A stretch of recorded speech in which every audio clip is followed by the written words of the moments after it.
আমি যখন জিকির করছিলাম তখন আমি যখন জিকির করছিলাম।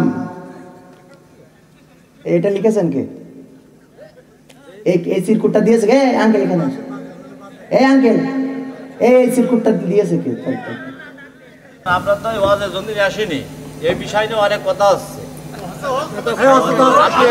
আপনি নাটক করলে করেন, না করলে মোনাজাত করে চলে যান। আমি আমার দায়িত্ব শেষ করলাম। আপনারা অখুশি? আমার পরে অখুশি? এবার কমিটিকে বুঝে নেন আপনারা।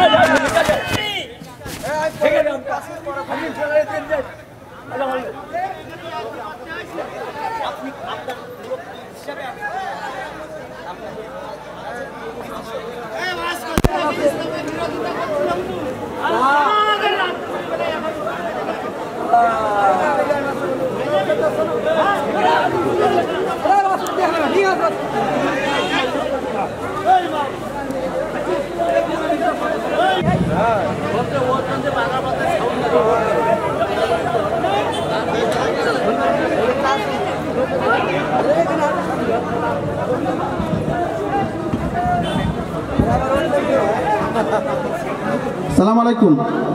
সম্মানিত ভাইরা, আল্লাহ ইজ্জতের মালিক। মানুষকে ইজ্জত দেওয়াকে আল্লাহ পছন্দ করে। একজন মেহমানকে আমরা দাওয়াত দিয়েছি, ওনাকে আমরা একটা দায়িত্ব দিয়েছি। এখানে দাওয়াত দেওয়ার ক্ষেত্রে একটু সমস্যা হয়েছে এবং উনি একজন ওয়াইজিন মিডিয়াও ব্যক্তিত্ব। সম্মানিত ভাইরা, ওনার পেশাগত কারণে, ওনার ইমান আমলের কারণে স্টেজে এখন নাটক করা ওনার সমস্যা আছে। উনি অডিশন ওনার বাইরে যেটা হয় সেটা করে, বাইরে এখন ছেড়ে দিয়েছে। এখন আসার পরে আমার সাথে কথা হয়েছে, যতটুকু আমি বেলাল সহ সবাইকে বলেছি স্টেজটা ওনাকে ছেড়ে দেবেন। উনি বলেছে আসে যে আমি কিন্তু নাটক করতে পারবো না। আমি এদের শর্ত দিয়েই আসছি, কিন্তু যারা দাওয়াত দিয়েছে এখানে তারা একটু এই কথাটা এখানে বলেনি, তারা বলেছে যে নাটক করবে। আর ওনার সাথে হয়েছে যে না, উনি ওয়াজ করবে। গানের জন্য একটা মাইন্ড সেট আপ থাকা লাগে এবং সেটারও একটা সময় আছে না নাই? আপনি যদি রাত 12টার সময় আপনারে বলা হয় যে চলেন এখন ছায়া ছন্দ দেখাবো, আপনার তো চোখে ঘুম, তো এই ছায়া ছন্দ তখন ভালো লাগবে? মনিটরটা একটু বাড়াতে হবে ভাইজান, রিভার্বটা রাখেন। হ্যাঁ, তো আসলে আপনারা এখানে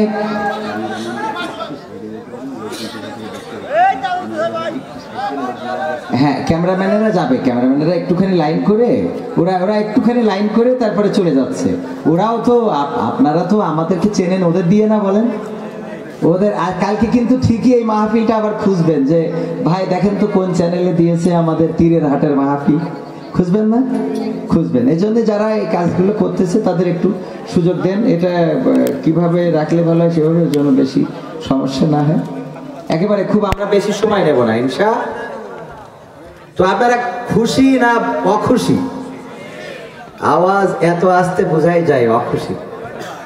হ্যাঁ, অখুশি আপনারা? এখানে ছোট তরুণ যুবকদের সংখ্যা বেশি, আমার মুরব্বী শ্রদ্ধাভাজনদের সংখ্যা কম। তার কারণ হলো সাংস্কৃতিক অনুষ্ঠান। এটা লিখলে ও না, এখানে তো লেখাই আছে ওয়াজ মাহফিল, তাফসিরুল কোরআন মাহফিল।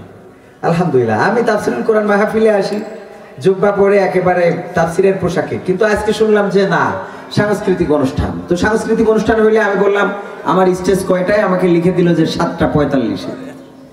কয়টায় লিখেছে? আমার খালিদ ভাই এখানে আছে, উনি বলতে পারে, উনি আমাকে 7:45 লিখেছে। আমি বললাম যে 7:45-এ তাহলে ঈশার নামাজ পড়বে কখন? কয় ঈশার নামাজ পড়ে আপনি এখানেই পড়বেন। তো এখানে ঈশার নামাজ পড়ে আমার স্টেজে উঠার কথা। এখন বাজে কয়টা? রাত 11টার সময় নাটক করলে মানুষে পিটাবে না দেখবে? এটা সবাই বোঝে, এটা আমাদের আলাদা করে বলার কোনো দরকার আছে বলেন? তবে আমার সাউন্ড ভাইয়েরা, লাইট বা আরো যে আমাদের আইলা শাইলা বাইলা এনেছেন, আপনারা আজকে ধন্য যে আপনাদের এই জিনিসগুলো খামাখা ভাড়া পেয়ে যাবেন ইনশাআল্লাহ। তো সম্মানিত ভাইরা, আপনাদের ক্যামেরা সেটেল হয়ে গেলে আমরা আলোচনার দিকে যাব ইনশাআল্লাহ। এখানে কোরআনের মাহফিল, তাফসিরুল কোরআন মাহফিল, পাশাপাশি ইসলামী সাংস্কৃতিক অনুষ্ঠান। কোরআনকে আমরা ভালোবাসি না? কে কে হাত উঁচু করেন? কোরআনকে সবাই ভালোবাসি? আমার এক চাচা ভুল করে হাত তুলে ফেলছে আবেগে। আলহামদুলিল্লাহ, আমরা কোরআনকে ভালোবাসি। কোরআনের জন্য আমরা নিবেদিত প্রাণ, ঠিক কিনা? কোরআনের সাথে যদি কেউ দ্বন্দ্ব করে তাদের সাথে আমাদের কখনো আপোষ। যদি আমার পিতা হয়, যদি আমার মা হয়, আমার ভাই বোন আত্মীয় স্বজন, এমনকি যদি মাই ওয়াইফও হয়, কি এটার সাথে আপোষ করা যাবে? কোরআনের সাথে যারা দ্বন্দ্ব করবে তাদের সাথে কোনো আপোষ হবে? সম্মানিত ভাইরা, কোরআনের জন্য নিবেদিত প্রাণ হয়ে অনেকেই কাজ করেছেন। কেউ ইতিহাস হয়ে আছেন, শহীদ হয়েছেন, রক্ত দিয়েছেন, জীবন দিয়েছেন। আমি আপনাদের সামনে একটা ঘটনা তুলে ধরবো, যেটা আমাদের রেজওয়ান রাফিকি ভাইয়ের একটি ঘটনা। অনেকেই আপনারা শুনেছেন। রেজওয়ান রাফিকি ভাইকে চেনেন? কওমি অঙ্গনের আলেম, বক্তা মানুষ, ওয়াজ করেন। উনি কারাগারে যখন ছিলেন তখন উনার সাথে 50 জন আলেম ছিল, বা উনি 50 জন আলেমদের মধ্যে একজন, যারা একসাথে কারাগারে ছিলেন। এই কারাগারে থাকা মানুষদের মধ্যে, এই 50 জনের মধ্যে একজন ছিলেন আমির হামজা। চেনেন আপনারা? তো আমির হামজা ভাই কারাগারের জানালার যে রডগুলো আছে, ওই রড ধরে দাঁড়িয়ে বাইরের দিকে তাকিয়ে থাকতেন, আর চোখ দিয়ে অশ্রু ঝরঝর করে পড়তো, দাড়ি ভিজে ভিজে পড়তো। রেজওয়ান রাফিকি উনি কওমি অঙ্গনের আলেম, কিন্তু উনি বলছেন, আমি গেলাম আমির হামজা ভাইয়ের কাছে, যে বললাম, ভাই আপনি কান্না করেন কেন? বললো, ভাই যখন আমার 2টা কন্যা সন্তানের কথা মনে ওঠে, ওদের স্মৃতি যখন মনে পড়ে, 2টা কন্যা সন্তানের কথা যখন আমার হৃদয়ে বাজে, তখন আমি আর নিজেকে কন্ট্রোল করতে পারি না, কলিজা ফেটে যায়। কোরআনের জন্য অনেকেই কারাগারে আছেন, কারারুদ্ধ জীবন যাপন করছেন। আর এই কারারুদ্ধ জীবন যাপন শুধু কি বাংলাদেশে না অন্য দেশেও আছে? গতানুগতিক কোনো অপরাধ যদি তাদের থাকে, শাস্তি হইলে আমাদের কোনো আপত্তি আছে? কিন্তু অন্যায়ভাবে কারো শাস্তি হইলে সেটার ব্যাপারে যদি আমার মাননীয় প্রধানমন্ত্রী কিংবা কোনো আওয়ামী লীগের ভাই কিংবা কোনো আমার সরকারি দলের লোকজনের পরেও যদি অন্যায়ভাবে কোনো নির্যাতন নিষ্পেষণ চালানো হয়, আমরা কি মানবো? কেন মানবো না? কারণ আমরা মুসলমান, আমাদের এটা মানতে নিষেধ করা হয়েছে। অন্যায় দেখলে প্রতিবাদ করতে বলা হয়েছে। কার আদেশ? আল্লাহ রাব্বুল আলামিন আদেশ করেছেন স্পষ্টভাবে, যখন তোমাদের সামনে কোনো অন্যায় হবে তখন সেটার প্রতিবাদ করো, প্রতিরোধ করো। আর বিশ্বনবী বলেছেন যে তোমরা 2 হাত দিয়ে শক্তভাবে প্রতিরোধ করবে, যদি না পারো তাহলে কথা দিয়ে প্রতিরোধ করবে, যদি না পারো তাহলে তোমাদের জবান দিয়ে, তোমাদের মন দিয়ে সেটাকে ঘৃণা করবে, অথবা নিজেরা চিন্তা করবে যে এই অপরাধটাকে কিভাবে থামানো যায়। এখানে যাত্রাপালা হবে। এই মাদ্রাসায় হইতে দিবেন কে? কে হাত উঁচু করেন। হইতে দিবেন? আপনারা ধরে নেন যে সব রকম আইন কানুন নিয়ম সব কিছু বজায় রেখে যাত্রাপালা হচ্ছে। এখন কি করবেন? অন্তত মৌখিকভাবে তো চেষ্টা করবেন বলার জন্য, আরে ভাই এটা করার কি দরকার, এই যাত্রা এক সময় হতো, এখন মানুষ বুঝে গেছে এগুলো আর করে না, তোমরা বন্ধ করো, বলবেন না? আর যদি এটাও এতটুকু বলারও অবকাশ না থাকে, তাহলে চেষ্টা করতে হবে, চিন্তা করতে হবে যে কিভাবে এই অপরাধকে গ্রাম থেকে নির্মূল করা যায়। ঠিক না? এটা কার হাদিস? বিশ্বনবী। আল্লাহর হাদিস কয় বিশ্বনবী সাল্লাল্লাহু আলাইহি ওয়াসাল্লাম। হাদিস হলো বিশ্বনবীর। বিশ্বনবীর কথা, মৌন সম্মতি এবং কর্ম, এগুলো আমরা বিশ্বনবীর হাদিসগুলো পড়ার চেষ্টা করব এবং সেই অনুযায়ী জীবন গড়ার চেষ্টা করব। এই যে মাদ্রাসা, এটা কার ঘর বলেন তো? হ্যাঁ, বিশ্বনবীর ঘর। বিশ্বনবী মাদ্রাসা করেছিলেন না? সে মাদ্রাসার নাম কি বলেন? দারুস সুফা। কি? দারুস সুফা। সেখানে সাহাবীদেরকে ঢুকিয়ে দিতেন এবং যখন কেউ মুসলিম হতেন সেখানে তাদের শিক্ষা দেওয়া হতো। আব্দুল লজ্জার ঘটনা তো আপনারা জানেন। আব্দুল লজ্জা যখন চাচাকে বললেন, চাচা তুমি ইসলাম ধর্ম সম্বন্ধে কি ধারণা পোষণ করো, মুহাম্মদ সম্বন্ধে তোমার ধারণা কি? চাচা বললেন যে মুহাম্মদ, আমার তো মনে হয় তিনি নবী, কারণ তার মধ্যে কোনো উগ্রতা নেই, তার মধ্যে কোনো মিথ্যা নেই, তার মধ্যে প্রতারণা নেই, তার মধ্যে আজে বাজে কোনো কর্ম নেই, কাউকে গালমন্দ করেননি, কাউকে খারাপ বলেননি, তো আমার কাছে মনে হয় যে তিনি নবী। বললো তাইলে তারপরে ইসলাম, তাইলে ঈমান আনো না কেন? কেন কালেমা পড়ো না? বললো যে আমার বাপদাদার ধর্ম তো আমরা খোয়াইতে পারি না। তো বললো তাইলে আমি পড়ে নিলাম। চাচা পড়ে নিল। চাচা বললো তোমার সকল সম্পত্তি থেকে আমি বয়কট করলাম। ভাতিজা কে? আব্দুল ওজ্জা। উনি বললেন যে ঠিক আছে, আমি সব মেনে নিলাম। ওজ্জা ছিল কি? দেবতা, একটা দেবতার নাম, কাবাগড়ে থাকতো। এই দেবতার নাম আব্দুল ওজ্জা, মানে ওজ্জার গোলাম। তো বললো যে ঠিক আছে, আমি তোমার সবকিছু থেকে আমি তোমার বঞ্চিত করলাম। বললো অসুবিধা নেই, আমি মুহাম্মাদের কদম পাইতে চাই। বললো তোমার পরনের কাপড়, গায়ের জামাটাও আমার দেয়া, এটাও খুলে দাও। খুলে দিলেন, মার কাছে চলে গেলেন। ঘটনা সবারই মনে হয় জানা আছে। মা একটা কাপড় দিলেন, সেই কাপড়টা ছিঁড়ে দুভাগ করে গায়ের উপরে কিছু জড়ালেন এবং কিছু পরলেন। নবী সাল্লাল্লাহু আলাইহি সাল্লামের দরবারে গেলেন। আল্লাহ নবী বললেন, তুমি কে? বললো, আমার নাম আব্দুল উজ্জা। কেন এসেছো? আমি ইসলাম কবুল করেছি, আমার চাচা আমাকে বঞ্চিত করেছে সকল অর্থ থেকে, আমি আপনার কাছে এসেছি, আপনার কাছে থাকতে চাই। আল্লাহ নবী বললেন, তোমার নাম আব্দুল উজ্জা না, আজকে থেকে তোমার নাম আব্দুল্লাহ। এবং আব্দুল্লাহ রাদিয়াল্লাহু তাআলা আনহুকে বললেন দারুস সুফাতে নিয়ে যাও এবং সেখানে তাকে শিক্ষা দাও। কোরআন তেলাওয়াত করতেন অতি উচ্চ স্বরে, অন্য সাহাবীদের ঘুম নষ্ট হয়ে যেত। অন্য সাহাবীরা অভিযোগ করলেন, আল্লাহ নবী আব্দুল উজ্জা ওরফে আব্দুল্লাহ এত জোরে কোরআন তেলাওয়াত করে, আমাদের কষ্ট হয়, আমাদের ঘুম নষ্ট হয়। আল্লাহ নবী বললেন, তোমরা আব্দুল উজ্জা বা আব্দুল্লাহর পরে এই রাগটা করো না, তাকে গালমন্দ করো না, তাকে বকা দিও না, তাকে ধমক দিও না, তার ব্যাপারে অভিযোগ নিয়ে এসো না। কারণ তোমরা অনেকে ইসলাম কবুল করেছো, অনেকেই অনেক কিছু ত্যাগ করেছো, কিন্তু আব্দুল উজ্জা আব্দুল্লাহ এমন কিছু ত্যাগ করেছে যে নিজের পরনের কাপড়টাও সাথে আনতে পারে নাই। আল্লাহু আকবার। আরে আল্লাহু আকবার কইতেও আপনাদের কষ্ট। আমার মুহতারাম শ্রোতাভাজন আগে আলোচনা করে গেছেন, উনি বলেছেন যে আমরা কবরস্থানে কথা যেন না বলি। যদি আপনারা কবরস্থানের মতো হয়ে যান তাহলে আমরা তো শ্মশান হয়ে যাব। কারণ আপনাদের স্পৃহা নিয়ে আমাদের কথা বলতে হয়। মাহফিল শোনার পরে শ্রোতারা চলে যায়, বক্তাও চলে যায়, কমিটি থেকে যায়। আসলে বক্তাদের আতঙ্ক আছে না নাই? শ্রোতা তো শুনতে আসছিল, চলে গেছে, ও তো কিছু বলে নাই, ওর কোনো অপরাধ আছে? কিন্তু বক্তা বলেছে কথা ডানি থেকে বাই গেছে। মাঝে মাঝে স্টেজে দেখেন না, জুতা টুতা নিয়ে আসে, লাঠি নিয়ে আসে, কুড়াল নিয়ে আসে, দা নিয়ে আসে, দেখেছেন? ইউটিউবে দেখা যায় না এরকম? বক্তারা দেখেছেন কিনা? তো তাইলে বক্তার আতঙ্ক আছে না নাই? আছে, শ্রোতার আছে।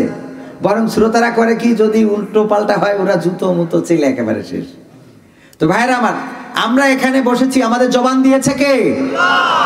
এই জবান দিয়ে যে আল্লাহর নাম উচ্চারণ করতে পারে না, এই জবান দিয়ে যে আল্লাহর কথা বলতে পারে না, এই জবান দিয়ে যে আল্লাহর প্রশংসা আদায় করতে পারে না, আমি বলবো তার চেয়ে অকৃতজ্ঞ ব্যক্তি পৃথিবীর পরে, জমিনের উপরে, আসমানের নিচে নেই। বলেন ঠিক কিনা? কারণ জবান দিয়েছেন আল্লাহ রাব্বুল আলামিন। তবে যদি এমন হয় যে আপনারা আমার মতো ছোট মানুষের কথা শুনে জবাব দেবেন না, তাইলে আমার কোনো দুঃখ নাই। কারণ এরকম একটা ঘটনা আমি শুনছিলাম যে একজন স্বামী স্ত্রী, ওদের খুব দ্বন্দ্ব বাঁধে, যেই গোলমাল বাঁধে তালাক দেয়, দিলে চলে যায়, আবার কয়দিন পরে ঘুরে আসে, আবার গোলমাল বাঁধে, আবার তালাক দেয়, আবার চলে যায়, আবার কয়দিন পরে ঘুরে আসে, আবার তালাক দেয়, যে তোর 2 তালাক 3 তালাক 100 তালাক 500 তালাক, তোর মার তালাক বাপের তালাক, চলে যায়, আবার আসে। তো পাড়ার মহিলারা এটা দেখলে একটু খারাপ লাগে না? যে বলতেছে, এই মহিলা তোর কি কোনো লজ্জা শরম নেই নাকি?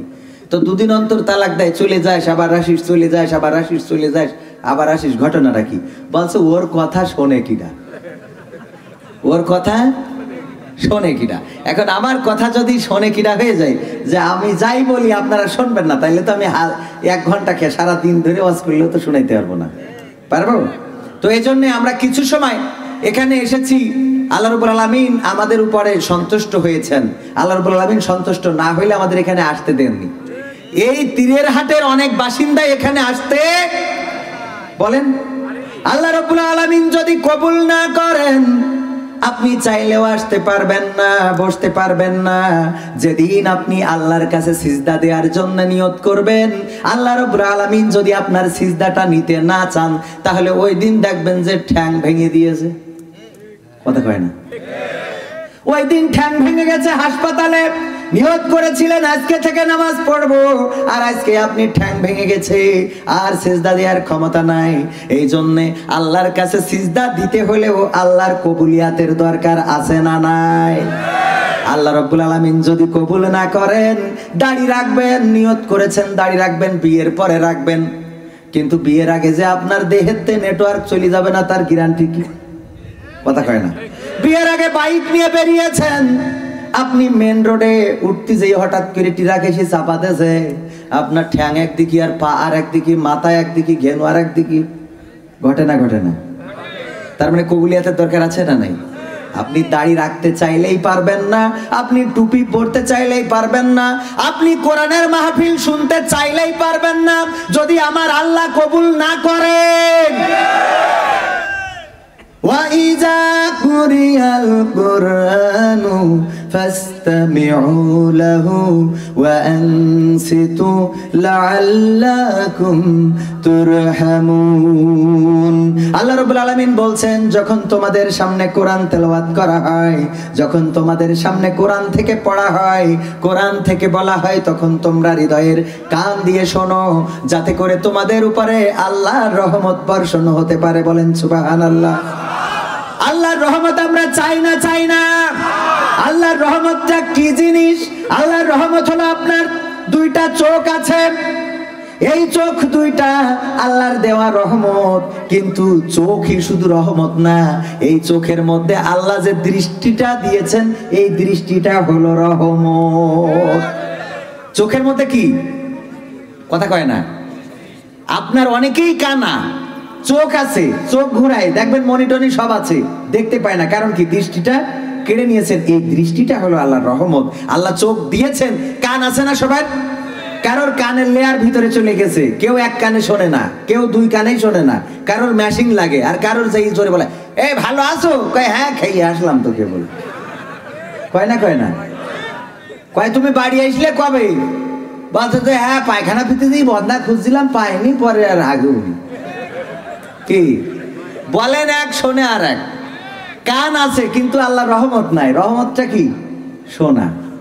এই শোনাটা কেড়ে নিয়েছেন আল্লাহ। এই ব্যাপারে কিন্তু সুন্দর করে বলে দিয়েছেন, খাতামাল্লাহু আলা কুলুবিহিম ওয়া আলা সামঈহিম ওয়া আলা আবসারিহিম গিশাওয়াতুন ওয়া লাহুম আযাবুন আযীম। আল্লাহ রাব্বুল আলামিন বলছেন, ওদেরকে যতই বলো বলে লাভ নেই, ওরা শুনবে না। কারণ ওদের কানে আর চোখে পর্দা আবরণ ফেলে দিছি, আর অন্তরের মধ্যে সিলগালা করে দিছি, মোহর মেরে দিছি। এই জন্য যতই আপনি মাইকিং করেন, পোস্টারিং করেন, প্রচার করেন, ওরা আসবে না। আর চার দোকানে বসে বসে বলবেন নাট্যকার কেন এনেছে, কথা কয় না। কারণ কি? কারণ ওদের আবরণ। বিশ্বনবীকে বলেছেন না, বিশ্বনবীকে পাগল বলেছেন, আমার বিশ্বনবীর গায়ে থুতু নিক্ষেপ করেছেন। আমার বিশ্বনবী যখন সিজদায় গিয়েছেন, তখন উটের পচা নাড়ি ভুড়িগুলো মাথার উপরে চাপিয়ে দিয়েছেন, নির্যাতন করেছেন, নিষ্পেষণ করেছেন, এমনকি মেরে রক্তাক্ত করেছেন। তায়েফের ময়দানে আমার বিশ্বনবীর পায়ের জুতা আটকে গেছে গায়ের রক্তে। ওহুদের ময়দানে দান দান ভেঙেছেন। আমার নবী 27টি যুদ্ধ করেছেন নিজের হাতে তরবারি নিয়ে। বিশ্বনবী মানুষদের ঘরে ঘরে গিয়েছেন, মানুষের বাড়িতে বাড়িতে গিয়ে দাওয়াত দিয়েছেন। এই মক্কাবাসী দাওয়াত কবুল করে নাই অনেকেই, এমনকি মক্কা থেকে বিতাড়িত করে মদিনায় পাঠিয়ে দিয়েছেন। বলেন ঠিক কিনা? এখনো সেই যুগ আছে না নাই? মাঝে মাঝে অনেক দেশতে তাড়িয়ে মালয়েশিয়ায় পাঠিয়ে দেয়। জাকির নায়েক ভারতে কি তার জায়গা হয়েছে? নিজের দেশে জায়গা নাই। আল্লাহ রাব্বুল আলামিন তাকে মুহাজির করে রেখেছেন কোথায়? কথা কয় না? মালয়েশিয়ায়। সেখানে সম্মানের সাথে আছে না অপমানের সাথে আছে? সরকার পর্যন্ত তাকে নিরাপত্তা দেয়, সুন্দর সুন্দর অনুষ্ঠানে অ্যাটেন্ড করায়। আল্লাহ রাব্বুল আলামিন যাকে সম্মানিত করতে চান এভাবে সম্মানিত করেন। বিভিন্ন দেশে এভাবে নির্যাতন নিষ্পেষণ হয়েছে। আমার দেশে যদিও হয় নাই, অসুবিধা নাই, তারপরেও নাম না বলা অনেকেই। আমার দেশ তো বাইরে আছে না, কথা কয় না? ও আমার ভাইরা, কোরআনের পক্ষে থাকবেন, ইটের গুতা খাবেন না, এটা তো হবে না। কোরআনের পক্ষে থাকবেন, আপনার গালের দাঁত ভাঙবে না, তা হইতে পারে। আপনি যদি আওয়ামী লীগ করেন, মার্কা কি? কথা কয় না জোরে। আওয়ামী লীগ করলে মার্কা কি? বিএনপি করলে মার্কা কি? জামাত করলে মার্কা কি? সর্বনা করলে মার্কা কি? হ্যাঁ, হাত পাখা। তোমার হাত পাখার বাতাসে প্রাণ জুড়িয়ে হাসে, শিল্পীরা এখন বেড়ে থাকে অনেক বড় বিপদে। কে? আল্লাহর গান যদি গাইতো তাইলে বেডে শুয়েও শান্তি পাইতো। গান গাইছে হাত পাখা, এই মানে ওই সরমনার হাত পাখা না, আবার ওইটারে আবার কইেন না যে হাত পাখা সরমনার গান গাইতে উনি হাসপাতালে। এবার এই ইউটিউব ভাইরা একটু থাম্বল দেখি শুনে দিয়েন। হ্যাঁ, তো এই জন্য আমার ভাইদের সাথে আমি চরমনার ভাইদের কলিজা থেকে ভালোবাসি, আমার কমিয়া ভাইদের কলিজা থেকে ভালোবাসি। তাদের সাথে আমাদের কোনো দ্বন্দ্ব আছে? মুসলমান কখনো দ্বন্দ্ব থাকতে পারে? আল্লাহ রাব্বুল আলামিন বলেছেন ওয়াতাসিমু বিহাবলিল্লাহি জামিআন ওয়া লা তাফাররাকু, তোমরা সংঘবদ্ধভাবে আল্লাহর রজ্জুকে আঁকড়ে ধরো। আর আমরা বিচ্ছিন্ন কেন হব? হিন্দু, বৌদ্ধ, খ্রিস্টান ঐক্য পরিষদ আছে, জানেন আপনারা? ওদের সাথে কিন্তু মুসলমান নেই।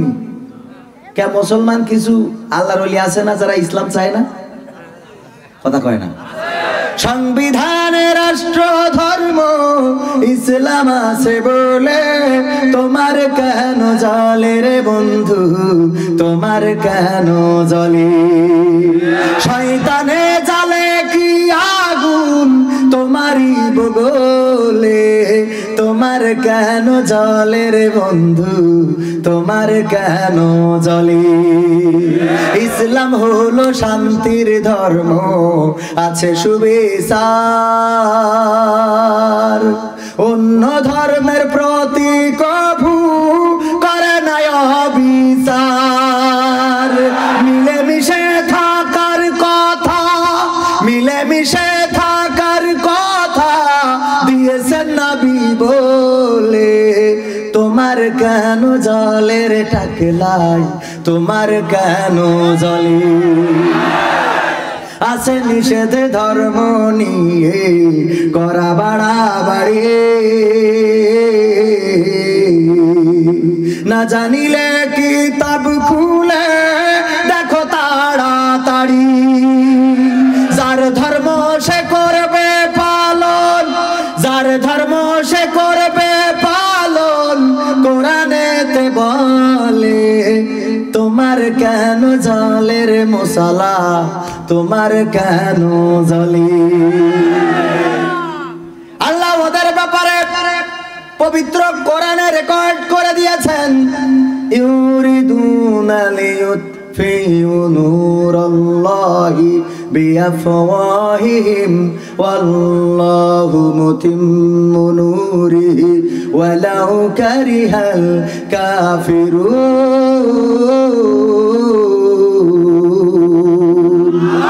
আল্লাহ রাব্বুল আলামিন বলছেন ওরা চাই, কারা চাই? টাকলারা। কারা? ওরা চাই। কারা চাই? টাকলারা চাই, গোপালারা চাই, ম্যাগনেটুরা চাই। মুখের ফু দিয়ে কোরআনের আলোকে নির্বাপিত করে দেবে, কিন্তু না না না, কোনোদিনও তারা পারবে না। আল্লাহ রাব্বুল আলামিন তিনি চান তিনার দিনের আলোকে প্রজ্বলিত করে রাখবে, যতই তাদের কলিজার মধ্যে আগুন ধরে যাক না কেন। কথাকার? আরো চিৎকার করে বলুন কথাকার। ও আমার ভাইরা, যে আল্লাহ রাব্বুল আলামিন ওদের ব্যাপারে 1400 বছর আগে জানিয়ে দিলেন, এই দেশে শুধু নয় গোটা বিশ্বে অনেকেই চাই কোরআনের আলোকে নির্বাপিত করে দেবে, দ্বীনের আলোকে নির্বাপিত করে দেবে, মুসলমানদেরকে ধ্বংস করে দেবে, মাদ্রাসাগুলো বন্ধ করে দেবে, মসজিদে তালা লাগাবে। এমন চিন্তা চেতনা অনেকের আছে না নাই? আমাদের দেশে না, অন্য দেশের কথা বলছি। যারা চায় এগুলো করতে, ভাইরা আমার, আমি যে মার্কা চিনালাম আপনাদের, মার্কা চিনালাম না? মার্কা চিনালাম। যে দল করেন সেই দলের একটা মার্কা লাগবে। যে বিশ্ব নবীর দল করেন, কোরআনের দল করেন, তারও মার্কার দরকার আছে না নাই? বিশ্ব নবীর দল করেন, মুখ ভর্তা দাঁত রয়েছে, মুখ ভর্তি দাঁত রয়েছে, এখনো কোনোদিন কেউ ঘুষি মারলো না, একটা দাঁত ভাঙা তো দূরের কথা, কোনোদিন নাক দিয়ে রক্ত বেরোলো না। তার মানে প্রমাণ হয়ে গেল আপনি আমার নবীর সঠিক পথের অনুসারী না। আমার নবীর দল করেন, কিন্তু কোন জায়গায় গালমন্দ শুনলেন না, কেউ পাগল বলল না, কেউ গালি দিল না, কেউ আপনাকে ছোট করলো না, কেউ আপনার ব্যাপারে বাজে মন্তব্য করলো না, কেউ আপনার চোর বললো না, ডাকাত বললো না, ধর্ষণকারী বললো না। তাহলে বুঝে নেবেন আপনি প্রকৃত অর্থে বিশ্ব নবীর দল করেন না। বোঝা গেছে কথাটা? ভাইরা আমার, এই যারা দল করে না, এরাই আবার যখন কিল্লা ফতে হয়ে যায়, কি হয়? মাহফিলি গেলি আমি এবার আমার পরিবেশন আসলে আমার তো লাগে ওয়াজ করার টেবিল লাগে, টেবিল নেই, খাতা কলম কোনে রাখবো, কি একটা অবস্থা। হ্যাঁ, হজাবরালা করে দিয়েছে, বললো 7:45 আসেন, আর এখন বাজে 8:15। কয়টা? 8:15 না 11:15? মাহফিল কমিটি আগামী বছর যে দাওয়াতগুলো নিচ্ছি সব শক্ত করে বলে দিচ্ছি যে ভাইয়েরাই আমার অন্য অন্য কাজ আছে, ব্যস্ততা আছে, শুধু ওয়াজ করি খেয়ে বেড়ালি হয় না, আরো কিছু করা লাগে। কি আরো কিছু করা লাগে না? ওই যে বলছে আমি ওইটা বলতে চাই না, তাও আজকে এখানে বলবা না, কারণ এখানে ওইটা বলার স্টেজ ঠিকই না, এজন্যই খাটো জামা। আমি ওয়াজ করার সময় জুব্বা পরে আসি, জানেন আপনারা? জুব্বা পরি, আর জুব্বাই পরবেন, আপনারা চেষ্টা করবেন। বিশ্বনবীর মার্কা দরকার আছে না, দাড়ি দরকার আছে কি হয়, এগুলো সেভ করবেন। আর সেভ করবেন না, সেভ করবেন। কি করবেন? সেভ না করে সেভ করবেন। পারবেন এটা? কবরে যাবেন, যাওয়ার পরে যখন বলবেন ওগো নবী আমি তোমায় ভালোবাসি, আমার নবী মার্কা দেখে বুঝে ফেলাবে যে তুমি কোন মার্কার লোক। কবরে বুড়ো হামান হইয়া গেছাও, হাসপাতালের বেডে পড়ে আসো, জানতো থাকতে খালি রাবিশ রাবিশ করতে, এখনো তোমার মুখ ক্লিন শেভ মারা। তুমি যদি বলো রাসূল আমি তোমায় ভালোবাসি, আমার রাসূল বলবে তোমার বোঝা শেষ, তুমি কোন মার্কার লোক। কথা কয় না? আমার এখানে অনেকেই আছেন, ধরে নেন দুইজন ব্যক্তি ভোটে দাঁড়াইছে, একজনের মার্কা হইল আনারস আর একজনের মার্কা কলা গাছ। কি? আনারস আর কলা গাছ। এই ধরেন বাম পাশে যিনি উনি দাঁড়াইছে আনারস মার্কায়, আর ডান পাশে যে দাঁড়াইছে কলা গাছ মার্কায়। আমি সমস্ত গায়ে মার্কা লাগালাম কলা গাছের। কের মার্কা? কলা গাছ। এখানে এখানে এখানে লাগাই না অনেকে, ব্যাসে আছে, নাকে গেঞ্জিতি, তারপরে জামাই টুপিতি, হাত পাকা আছে না নাই, পাঞ্জাবিতি, এরম থাকে অনেক, যে যে মার্কা ভালোবাসে সে সেভাবে লাগে। এটা লাগানোর পরে আমি কলা গাছের মার্কা সব জায়গায় লাগালাম। এই পাশে যে আনারস মার্কার লোক, ওর বাড়িতে যেই বলছি চা নিয়ে আসেন, ও আনারস চেয়ারম্যান আমি তোমায় ভালোবাসি, আমার চেয়ারম্যান বলবে, আনারসের চেয়ারম্যান মার্কার যিনি উনি বলবে যে ধৈর্য চেক করি দেখো পাগল কিনা, পাগল হলি পাবনায় পাঠাও, আর যদি মানুষ ভালো হয় তাইলে কাঠি খুলিয়ে দাও। কি খুলিয়ে দাও? কারণ কি? এক জায়গার মার্কা নিয়ে যে আর এক জায়গায় কই ভালোবাসি, ও বলবে তুই যদি আমার ভালোবাসতিস তাহলে তোর কলা গাছ লাগাইনো কেন সব, অন্তত দুটো একটা আনারস তো ফাঁকে ফোঁকে থাকতো নাকি? কবরে যাওয়ার পরে, মারা যাওয়ার পরে আমাদেরকে বলবে বিসমিল্লাহি ওয়া আলা মিল্লাতি রাসূলিল্লাহ। কি কবরে রাখার সময় বলে না? বলে না? আপনারাও অনেকেই জানেনও না, কারণ এখানে যদি আমি হাত উঁচু করাই, যদি বলি ভাইয়েরাই আমার বলেন জানাজার দোয়া পারেন কয়জন? যদি বলি, যাক অনেক শুকরিয়া, যদি বলি জানাজার দোয়া পড়তে পারেন কে কে? হাত উঁচু করাবো না, একটু নিজের বিবেকের কাছে প্রশ্ন করেন কতজনের জানাজায় আপনি গিয়েছেন, আর সেই জানাজায় যে জানাজার দোয়াটাও আপনি পড়েননি, তাইলে আপনার জানাজায় ওইরাম না পড়া মুসাল্লিরা এসে পড়িয়ে যাবে। কথা কয় না? আপনি যেমন তেমনই তো হবে। আপনি যদি আর একজনের জানাজায় যে জানাজার দোয়াটা না পারেন, তবে আমার দেশে আবার অনেকেই আছে ওরা কোনটা জানাজার নামাজ আর কোনটা ঈদের নামাজ এটাও জানে না। আছে না নাই? ঈদের চান উঠেছে, চান উঠছে কিনা দেখার জন্য ছেলে নিয়ে গেলাম, চান দেখতে পেলাম না, মেঘের জ্বালায় বললাম চল যাই টেলিভিশন জুড়ে, টেলিভিশনতে খবর নিয়ে নেবানে। টেলিভিশন জুড়ে দেখি আমাদের একজন নেতা বলতেছে যে আগামীকাল সকাল 9টার সময় ঈদুল আজহার জানাজার নামাজ হবে। ঈদুল আজহার কেন নামাজ? জানাজার নামাজ হবে। আমি ছেলির কলাম খোকা, ঈদ তো একটা মরি সারা, ঈদ তো একটা মরি গেছে, ঈদুল আজহার জানাজা হবে কালকে 9টায়। মরে যেতেও পারে, কারণ অনেকদিন ধরে আসা যাওয়া করতে করতে ক্লান্ত হয়ে গেছে, বুড়ো হয়ে গেছে। এই জন্যই সৌদি আরবে আইলো, ওখানে গরম পড়ে বেশি, হার্ট স্ট্রোক করি মনে হয় মরি গেছে। না জানি কবে আবার আর একটা যে ঈদ বাকি আছে ঈদাও মেরি ফেলাই দেয়। কথা কয় না? ও আমার ভাইরা, এমন জানাজা পড়ার লোক আছে যেই বলে শিগগির পার্টি নিয়ে লোক সিজদা দেবে কনে, সব দাঁড়াই যাচ্ছে। লোক সিজদা দেবে কনে, পার্টি নিয়ে আয়। আবার যখন ইমাম সাহেব ছানা পড়ে তারপরে তাকবীর বলে, আল্লাহু আকবার, হাত তো আর তোলা লাগে না, জানাজার নামাজে কিন্তু বারবার হাত তোলা লাগে না, অনেকে আবার বারবার হাত তোলে। যখন দ্বিতীয় তাকবীর বলে, প্রথম তাকবীরের পরে দ্বিতীয় তাকবীর যেই বলে, ওই আল্লাহর ওলিরা দেখা যায় রুকুতি যেয়ে খুঁজি দেখে কেউ আসেনি, আমি একা, কি কেউ আসেনি, আমি একা, এ কি ভুল করলাম, আবার উঠে দাঁড়ায়। এই যদি হয় তোমার জানাজার অবস্থা, তাইলে তুমি মরে গেলি তোমার কি অবস্থা হবে একটু চিন্তা করে দেখো। আবার এইসব আল্লাহর ওলিরা যখন আমরা মাহফিলে আসি তখন বলে, সময়টা তো বড্ড খারাপ, আপনি তো ভাই সব জানেন, বুঝে শুনে কথা বলে ওয়াজের ইতি টানেন। কি কয়? সময়টা তো বড্ড খারাপ, আপনি তো ভাই সব জানেন, বুঝে শুনে কথা বলে ওয়াজের ইতি টানেন। উস্কানি ফুসকানি মূলক বলবেন না কোনো কথা, এই মঞ্চে রাজনীতি ভাই করবেন না অযথা। আমরাও ভাই কোরআন জানি, মানি মোটামুটি, ঝামেলাতে থাকি মাঝে মাঝে নিয়ে ভোটাভুটি। ছোটবেলায় শিখেছিলাম আলিফ বা তা সা, কোরআন হাদিস মোটেও জানি না এমন কিন্তু না, তাই রাজনীতি চলবে না, ও ভাই রাজনীতি চলবে না, তাই রাজনীতি চলবে না হুজুর, রাজনীতি চলবে। ও মুখ হুজুর ওয়াজ করে কত মধুর সুর, কবরেতে গেলে পাবো ৭০,০০০ হুর। এরা মজ করার লোক আছে না নাই? যখন জাকির নায়েক ওই দেশ থেকে এই দেশে আসবে, কত হুজুরির দেখলাম সোচ্চার কণ্ঠে ঘোষণা দিতে যে জাকির নায়েককে বাংলার জমিনে ঢুকতে দেওয়া হবে না, এয়ারপোর্ট ঘেরাও করা হবে। কিন্তু যখন আমার দাদার দেশ থেকে আর একটা জিনিস এসে ঘুরে গেল, নেচে গেল, গেয়ে গেল, তখন এই হুজুরিরা কোনো কথা কইল না। এতে করে বুঝে গেলাম এরা আজকে আর পৃথিবীর পরে বেঁচে নেই। কে বেঁচে থাকলে অন্তত ফোস তো করতো, ফোস করা বোঝেন না?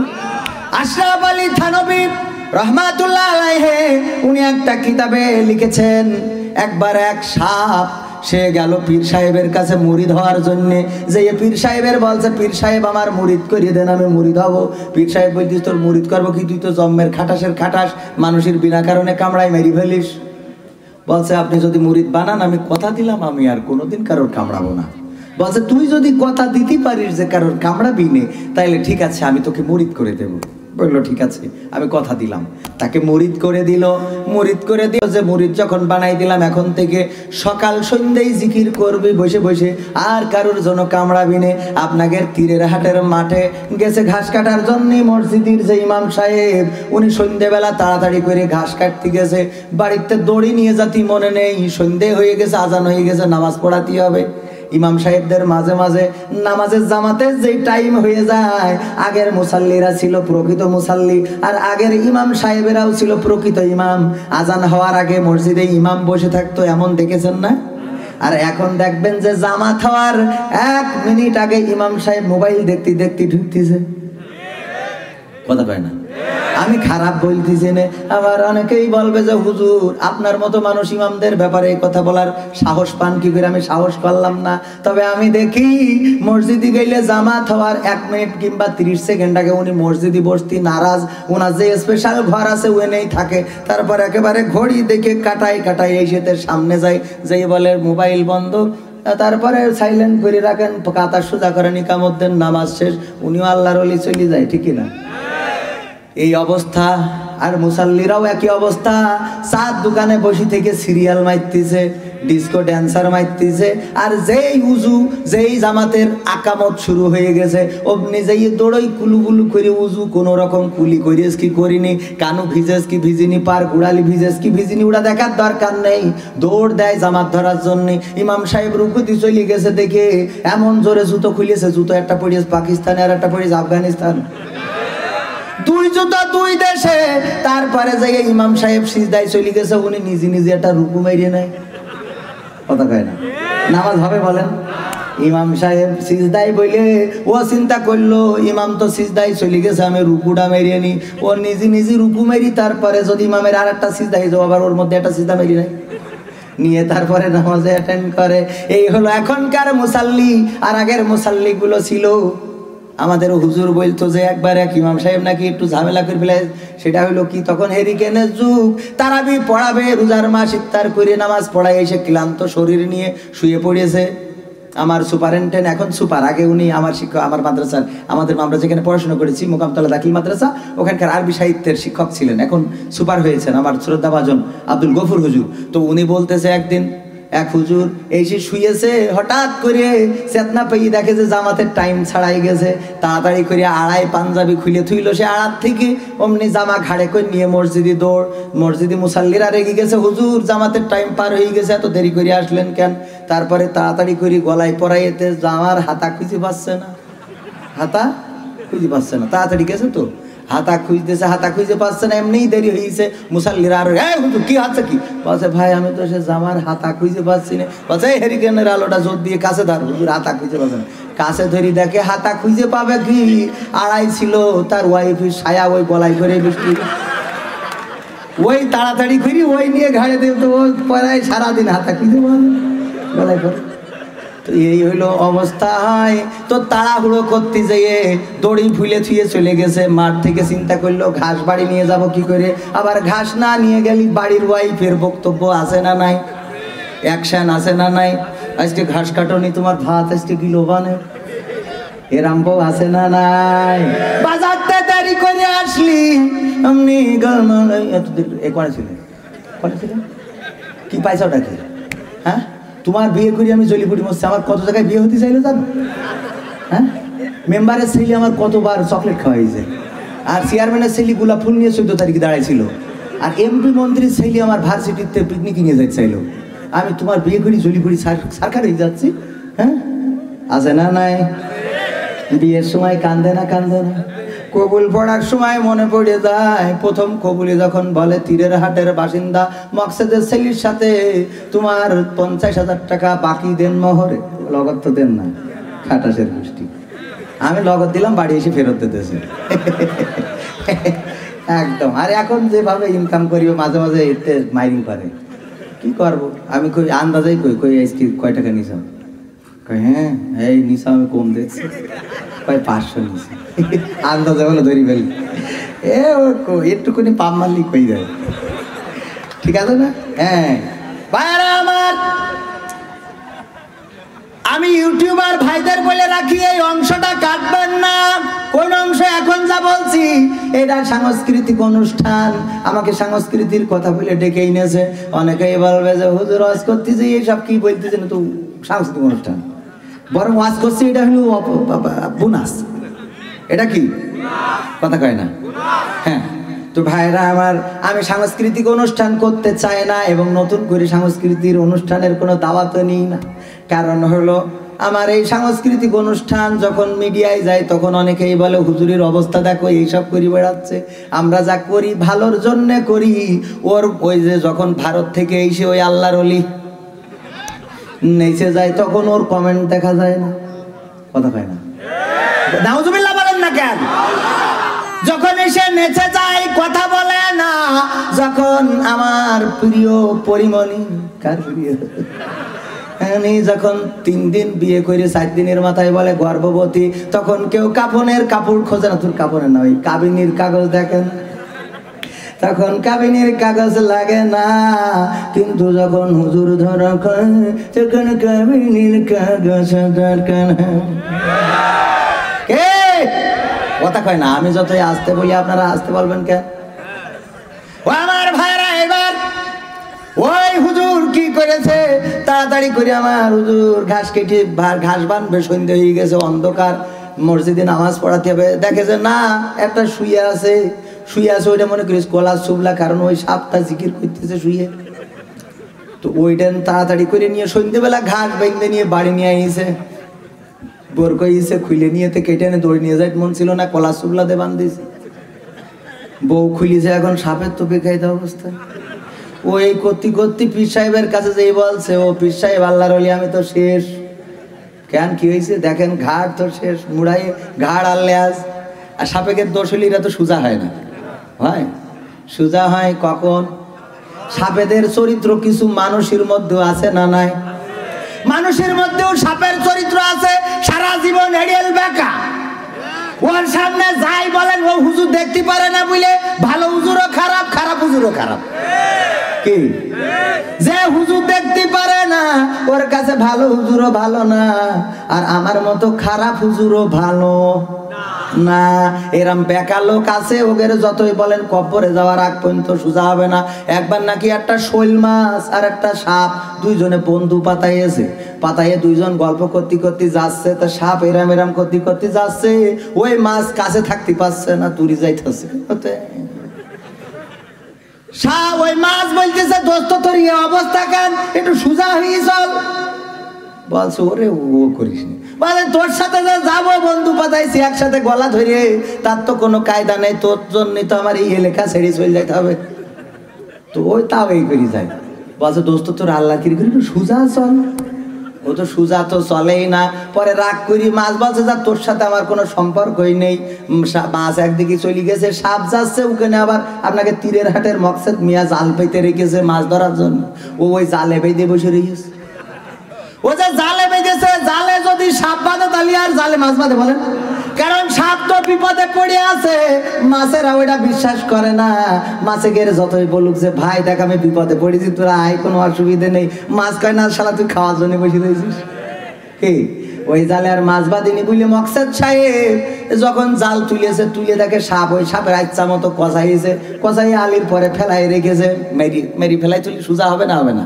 এখন ওই মাছটা ঘুরতে ঘুরতে এসে দেখে ওর সে দোস্ত সিটপটাং বলছে, দোস্ত এখন সোজা কেন, শালা তোর কবার করে বললাম যে সোজা হয়ে চল, এখন তো ঠিকই সোজা হয়েছিস। হ্যাঁ, আমাদের মানুষের মধ্যে এমন অনেকেই আছে সারা জীবন বেকা, বেকা তো বেকা, এড়েল বেকা। ওই বেকা সোজা হয় কখন? মরণের পরে সোজা হয়। হুজুরের কাছে ফোন দেয়, হুজুর কি হয়েছে, কি আমার আব্বা মরে তো মরি গেছে, তো অসুবিধা নেই, আপনি একটু এসে জানাজা পড়াই দিয়ে, কারণ ও তো আজীবনে জানাজাই বোঝে না, কোনটা জানাজার নামাজ আর কোনটা ঈদুল আজহার নামাজ এটাই তো বোঝে না। ও জানাজা পড়াবে কি? আর ও যদি সামনে যায় তা তো মানুষ তো মানুষ, ফেরেশতারাও দৌড় দেবে, শয়তানও থাকবে না, কবে তোর পিছনে নামাজ পড়লে আরো মার খাইতে হবে। কথা কয় না, শয়তানও কবে না তোর পিছনে অন্তত এক ভুল করেছি আদম আলাইহিস সালামের সাথে বাড়াবাড়ি করি, কিন্তু তোর পিছনে নামাজ পড়ি দ্বিতীয় ভুল করতে চাইনি। ও আমার ভাইরা, এই মরার পরে সোজা হয়, তারপরে হুজুরের ডেকে নিয়ে যায়, হুজুর যাইতে পড়ে কি বিসমিল্লাহি ওয়া আলা মিল্লাতি রাসূলিল্লাহ। তবে জানা হুজুর যারা, এই হুজুরগুলো তরকারি হুজুর আর দরকারি হুজুর, দুই জাতের হুজুর আছে।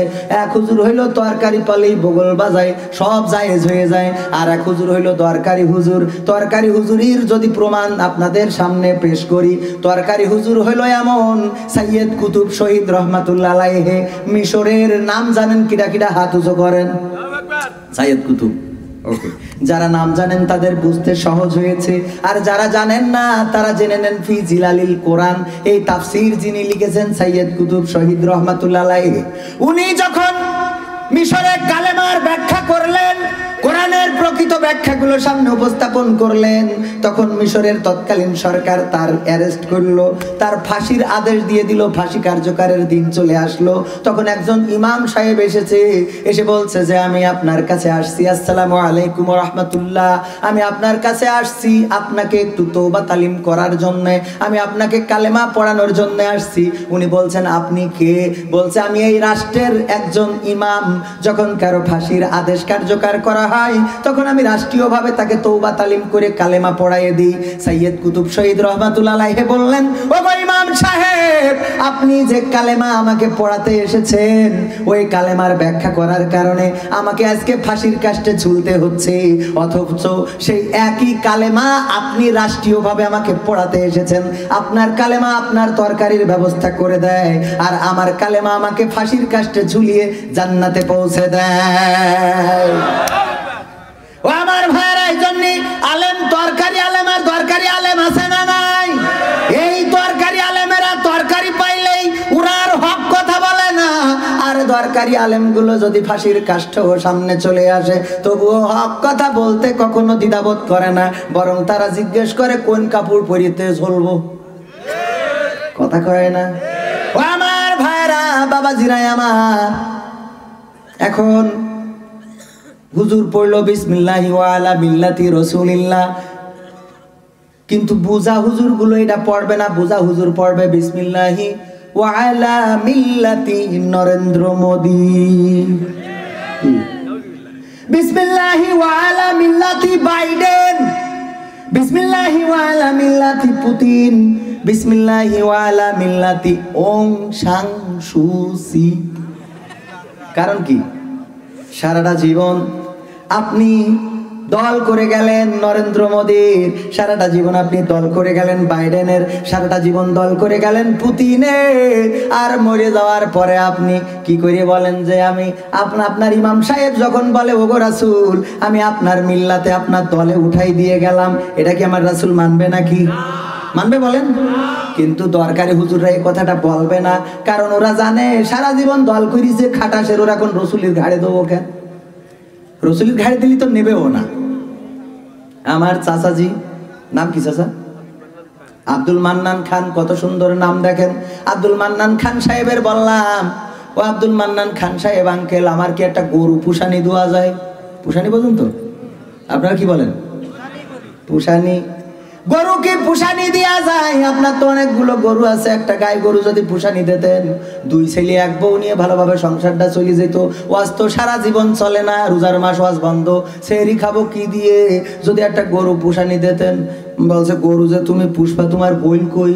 আমি বললাম গোইল নেই, তাই কি আমি ওই যে ওয়ান টাইম খুঁটি পাওয়া যায় ওই যে মোড়ের মাথায় বানাই, ওই কিনে নিতে, ওই 12 হাট থেকে বাড়ি বাজারতে কিনে নিতে আমি লাগাইয়ে টিনির ছাপড়াতে নিয়ে গোইল বানাবানে।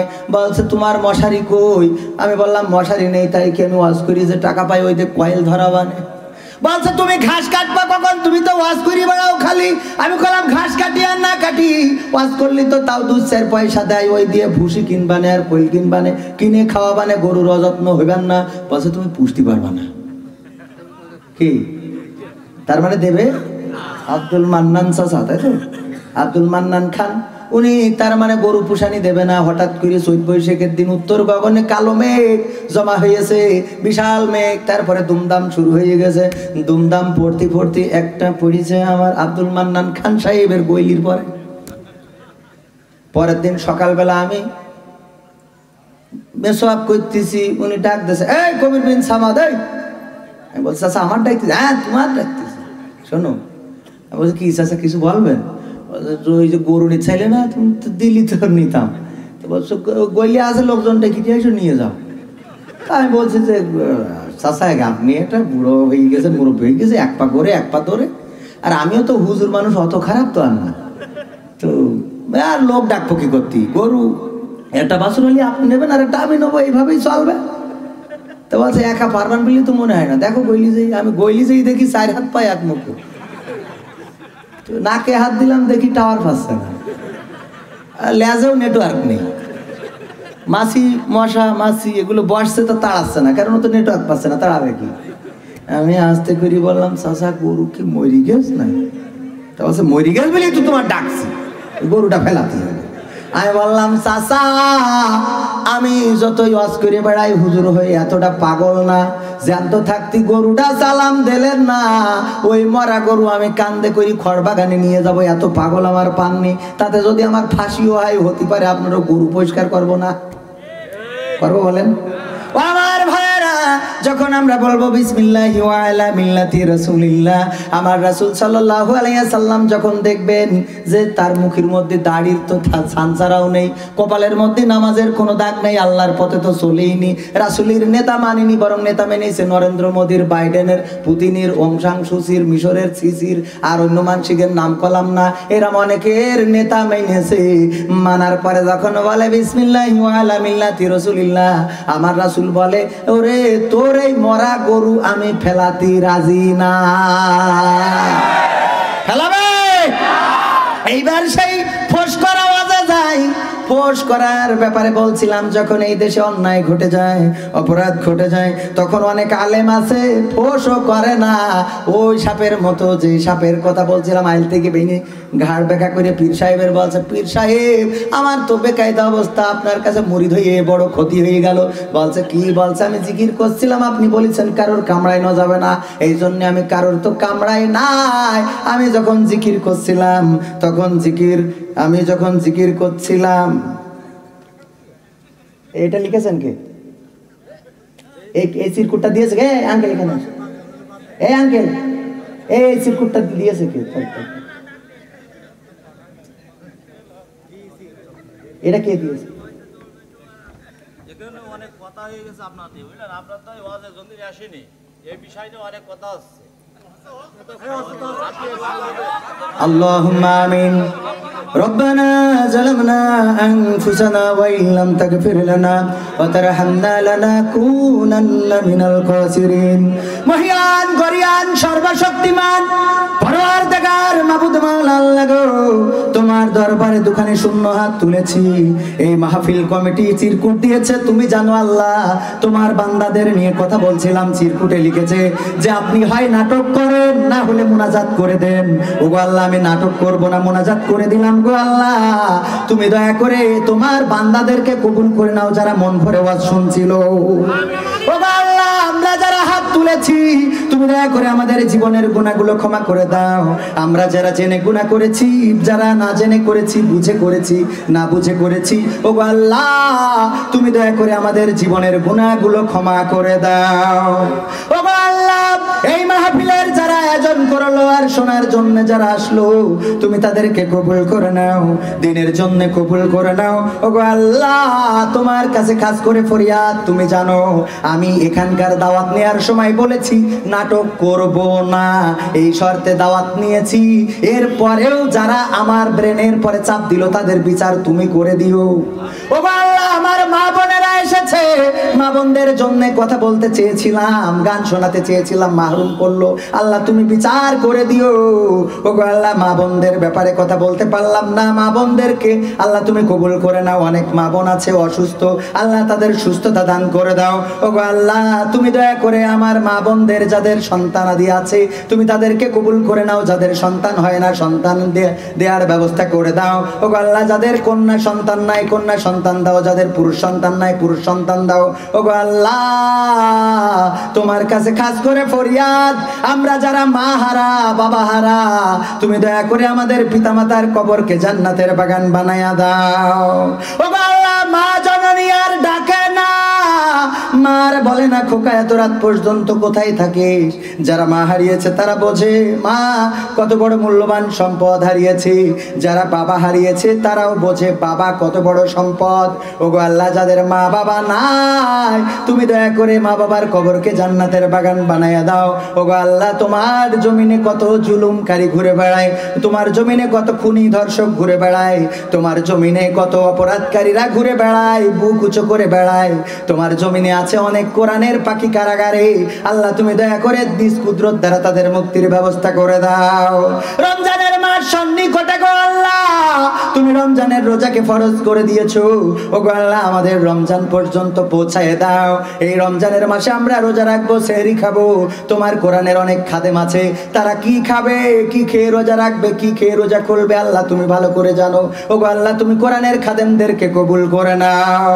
ওগো আল্লাহ, আখেরি ফরিয়াদ, মালাকুল মউত যেদিন মাথার কাছে পাঠাবে গো আল্লাহ, তোমার কাছে খাস করে ফরিয়াদ করি, ওই দিন আমাদের সকলের জবানে জারি করে দিও আখেরি কালেমা লা ইলাহা ইল্লাল্লাহু মুহাম্মাদুর রাসূলুল্লাহ।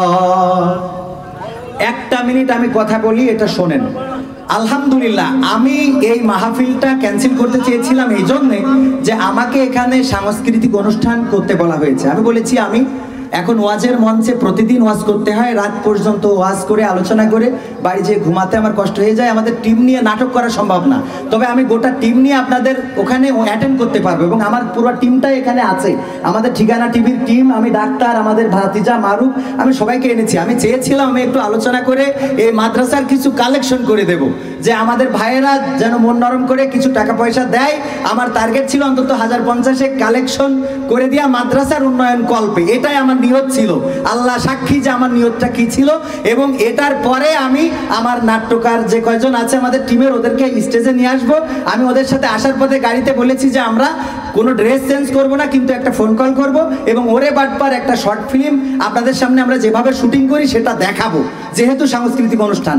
এবং আসার সময় বাড়ি থেকে কথা হয়েছে যে আমি যেভাবে ওয়াজ মেনটেন, মাহফিল মেনটেন করব, আমার মতো করে করব। আমার কাছে সিরকুট দিয়েছে, আপনি নাটক করলে করেন, না করলে মোনাজাত করে চলে যান। আমি আমার দায়িত্ব শেষ করলাম। আপনারা অখুশি? আমার পরে অখুশি? এবার কমিটিকে বুঝে নেন আপনারা।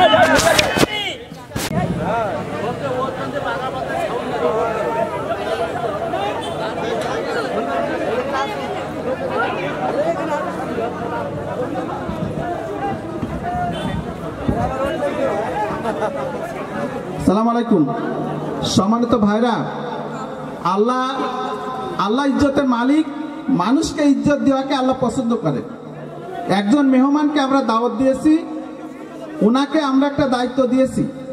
এখানে দাওয়াত দেওয়ার ক্ষেত্রে একটু সমস্যা হয়েছে এবং উনি একজন ওয়াইজিন মিডিয়াও ব্যক্তিত্ব। সম্মানিত ভাইরা, ওনার পেশাগত কারণে, ওনার ইমান আমলের কারণে স্টেজে এখন নাটক করা ওনার সমস্যা আছে। উনি অডিশন ওনার বাইরে যেটা হয় সেটা করে, বাইরে এখন ছেড়ে দিয়েছে। এখন আসার পরে আমার সাথে কথা হয়েছে, যতটুকু আমি বেলাল সহ সবাইকে বলেছি স্টেজটা ওনাকে ছেড়ে দিবেন। উনি বলেছে এসে যে আমি কিন্তু নাটক করতে পারবো না। আমি এটার শর্ত দিয়েই আসছি, কিন্তু যারা দাওয়াত দিয়েছে এখানে তারা একটু এই কথাটা এখানে বলেনি, তারা বলেছে যে নাটক করবে, আর ওনার সাথে হয়েছে যে না উনি ওয়াজ করবে। আমি চিনি না আজারি, চিনি না আফসারি, চিনি না আমির হামজা। কোরআনের পথে কথা বলে যারা, তারাই মোর কলিজা। কেউ আছে দূরে দূর প্রবাসে, কেউ আছে কারাগারে। চলার পথে কত যে স্মৃতি মনে পড়ে বারে বারে। মধুর সুরে বলতো তারা আল কোরআনের কথা, মনে পড়ে হাই বুক ভেঙে যাই, হৃদয়ে চাপা ব্যথা। কেউ আছে দূরে দূর প্রবাসে, কেউ আছে কারাগারে। চলার পথে কত যে স্মৃতি মনে পড়ে বারে বারে।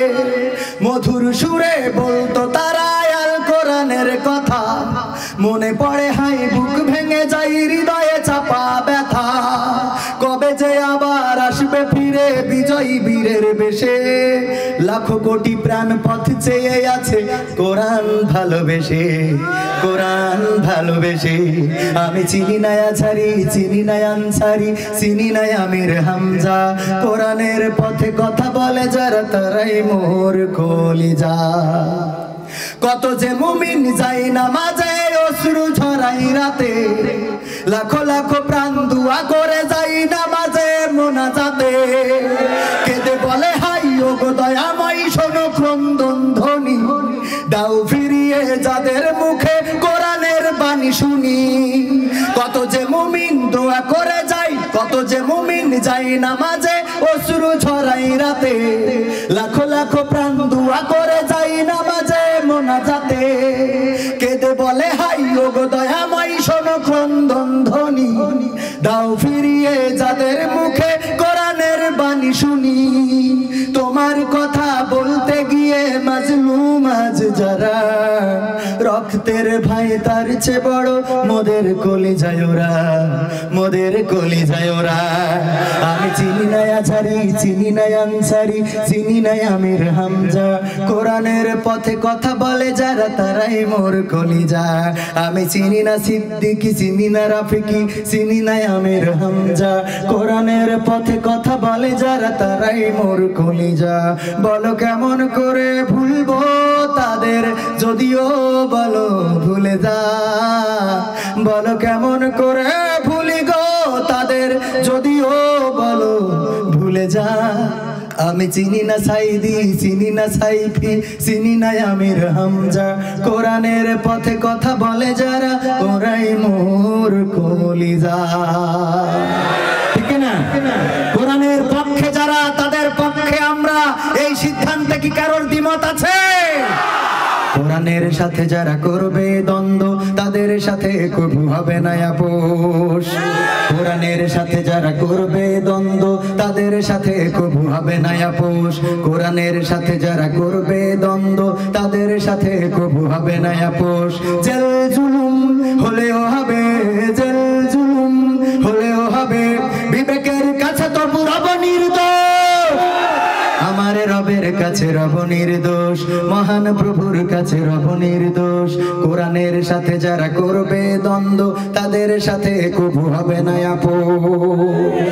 কোরআনের কথা যারা বলে যায় আজ, তাদের দমাতে কত ফন্দি। কাউকে ধরে নিয়ে দিচ্ছে ফাঁসি, কাউকে রেখেছে আজ বন্দী। কোরআনের কথা যারা বলে যায় আজ, তাদের দমাতে কত ফন্দি। কাউকে ধরে নিয়ে দিচ্ছে ফাঁসি, কাউকে রেখেছে আজ বন্দী। হক কথা বললেই জ্বলে যায় গাত, কোরআনের কথা সইতে পারে না। হক কথা বললেই জ্বলে যায় গাত, কোরআনের কথা সইতে পারে না।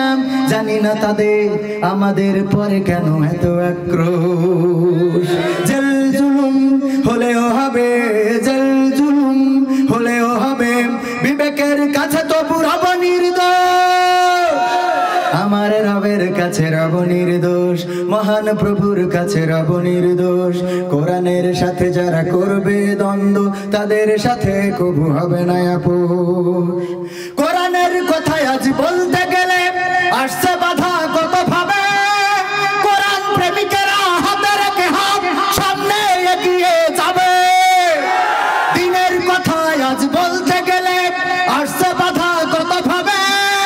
কোরআন প্রেমিকেরা হাতে রেখে হাত সামনে এগিয়ে যাবে। হক কথা বলতে করি না কো ভয়, জীবনের বিনিময়ে আনবো বিজয়। হক কথা বলতে করি না কো ভয়, জীবনের বিনিময়ে আনবো বিজয়। বুকে আছে শক্তি, অন্তরে আছে সাহস। জেল জুলুম হলেও হবে, জেল জুলুম হলেও হবে, বিবেকের কাছে তবু রব নির্দোষ।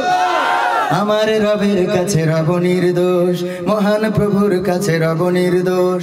কোরআনের সাথে যারা করবে দ্বন্দ্ব, তাদের সাথে কবু হবে না আপোষ। আর শোনাবো, আরো শোনাবো। আজকে স্বাধীনতার দিন, স্বাধীনতার গান শোনাই। স্বাধীন দেশের স্বাধীনতা খুঁজি, স্বাধীনতা শুধু নামে। স্বাধীনতায় আজ পরাধীন যেন নগর কিংবা গ্রামে। স্বাধীন দেশের স্বাধীনতা খুঁজি, স্বাধীনতা শুধু নামে।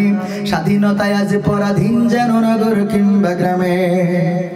স্বাধীন দেশে এখনো মানুষ থাকে যে পথের পরে, লাখো জনতার রাত কাটে আজ অর্ধ অনাহারে।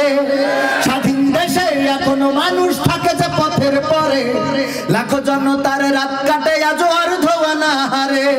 চোখের জলে বুক ভাসে কারো নীরবে কষ্ট সয়, ব্যথা বুকে চেপে মুখে হেসে যাই করে শুধু অভিনয়। স্বাধীন দেশের স্বাধীনতা খুঁজি, স্বাধীনতা শুধু নামে। স্বাধীনতায় আজ পরাধীন যেন নগর কিংবা গ্রামে। ধর্ষিতা বন আড়ালে কাঁদে শঙ্কিত দুটি চোখ, সাহস হারাই চলতে পথে দেখলে পুরুষ লোক। ধর্ষিতা বন আড়ালে কাঁদে শঙ্কিত দুটি চোখ, সাহস হারাই চলতে পথে দেখলে পুরুষ লোক।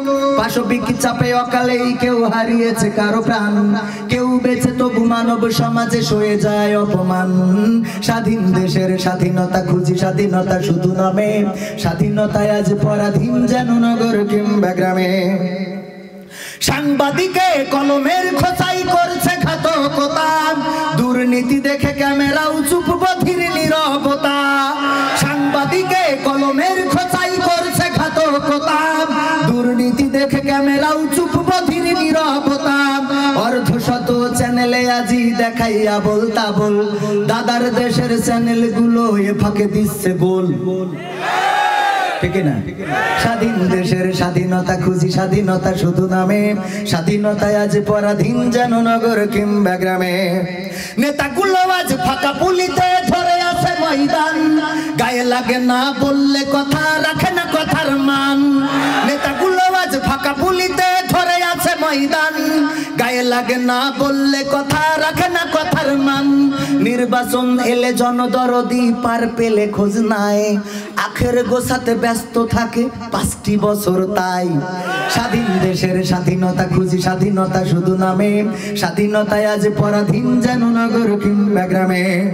দুনিয়ার মোহে মত্ত জাতি ভুলেছে রবের বাণী, ভুলেও কভু খুলে দেখে না রবের কোরআন খানি। দুনিয়ার মোহে মত্ত জাতি ভুলেছে রবের বাণী, ভুলেও কভু খুলে দেখে না রবের কোরআন খানি। হাদিস ধরে না মানে না সুন্নাত আজকে চলার পথে, জীবন চালাই এদিক সেদিক শয়তানেরই মতে। স্বাধীন দেশের স্বাধীনতা খুঁজি, স্বাধীনতা শুধু নামে, স্বাধীনতায় আজ পরাধীন যেন নগর কিংবা গ্রামে। জুলুম সহে মাজলুম যারা প্রতিবাদের নেই কেউ, একটি কণ্ঠ সোচ্চার ছিল কারাগারে আজ সেও। জুলুম সহে মাজলুম যারা প্রতিবাদের নেই কেউ, একটি কণ্ঠ সোচ্চার ছিল কারাগারে আজ সেও। চারিদিকে কত সুরের পাখি, সেই পাখি আর গায় না, কত বাটপার ছাড়া পেয়ে যায়, সেই পাখি ছাড়া পায় না। স্বাধীন দেশের স্বাধীনতা খুঁজি, স্বাধীনতা শুধু নামে, স্বাধীনতায় আজ পরাধীন যেন নগর কিংবা। আমরা স্বাধীনতা চাই কিনা? আমি বলেছি আমরা সেই স্বাধীনতা চাই যে স্বাধীনতা চেয়েছিলেন আমার বঙ্গবন্ধু। উনি দুঃশাসনের বিরুদ্ধে গর্জে উঠেছিলেন, অপশাসনের বিরুদ্ধে গর্জে উঠেছিলেন, জুলুমের বিরুদ্ধে গর্জে উঠেছিলেন, উনি বিচারহীনতার বিরুদ্ধে গর্জে উঠেছিলেন, উনি মাজলুমদের পক্ষে সোচ্চার হয়েছিলেন, উনি নির্যাতিত জনপদকে ঐক্যবদ্ধ করেছিলেন।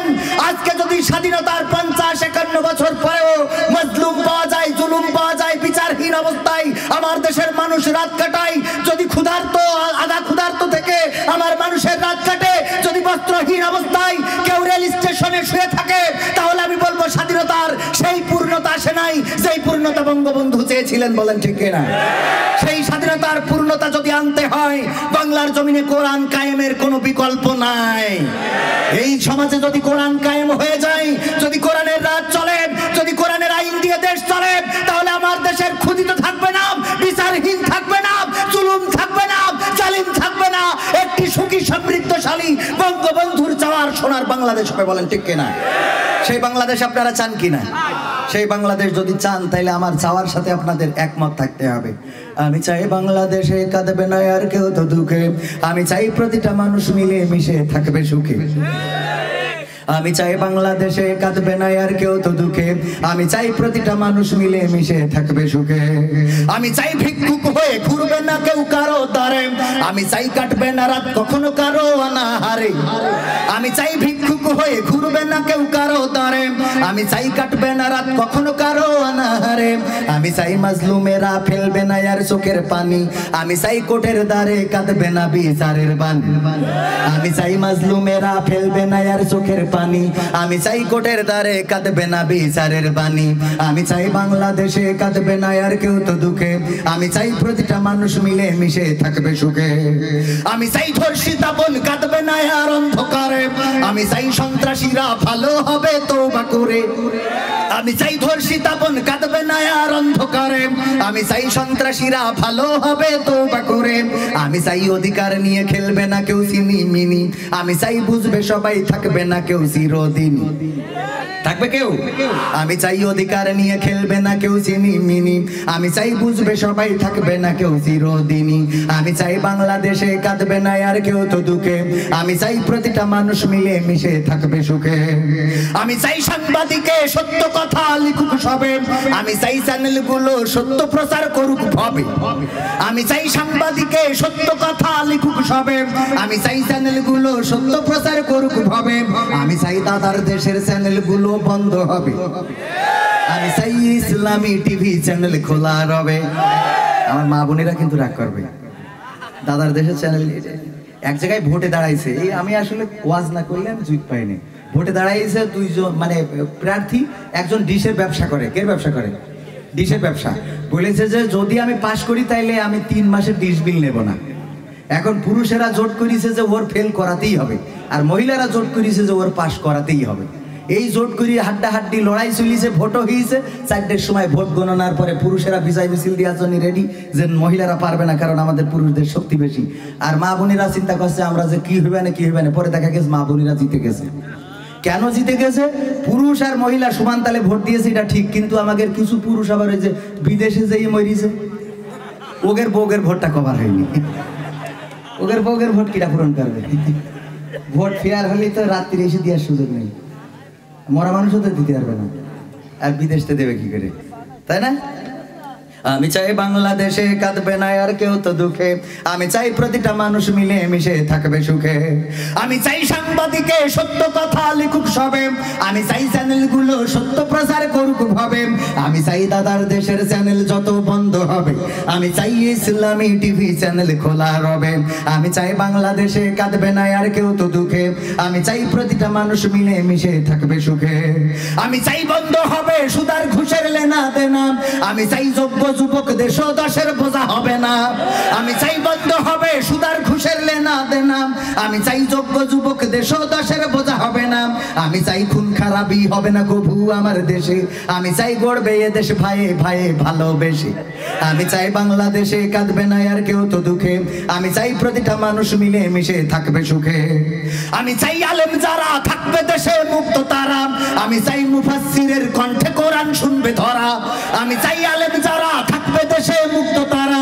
আমি চাই মুফাসসিরের কণ্ঠে কোরআন শুনবে ধরা, আমি চাই কারাগার থেকে ফিরবে আমার ভাইয়েরা নিড়ে, আমি চাই কোরআনের পাখি মোদের মাঝে আসবে ফিরে, আমি চাই কারাগার থেকে ফিরবে আমার ভাইয়েরা নিড়ে, আমি চাই কোরআনের পাখি মোদের মাঝে আসবে ফিরে, আমি চাই বাংলাদেশে কাঁদবে না আর কেউ তো দুঃখে, আমি চাই প্রতিটা মানুষ মিলে মিশে থাকবে সুখে, আমি চাই সংসদ থেকে বলবে সবাই খোদার কথা, আমি চাই নেতারা সবাই মুছে দেবে দুঃখীর ব্যথা, আমি চাই সংসদ থেকে বলবে সবাই খোদার কথা, আমি চাই নেতারা সবাই মুছে দেবে দুঃখীর ব্যথা, আমি চাই আইন হবে আল কোরআনের বিধান দিয়ে, আমি চাই থাকবে মানুষ শান্তি ও সুখ সঙ্গে নিয়ে। আল কোরআনের আইন কায়েম হইলে শান্তি আসবে না আসবে না? চোর চুরি করলে শাস্তি কি?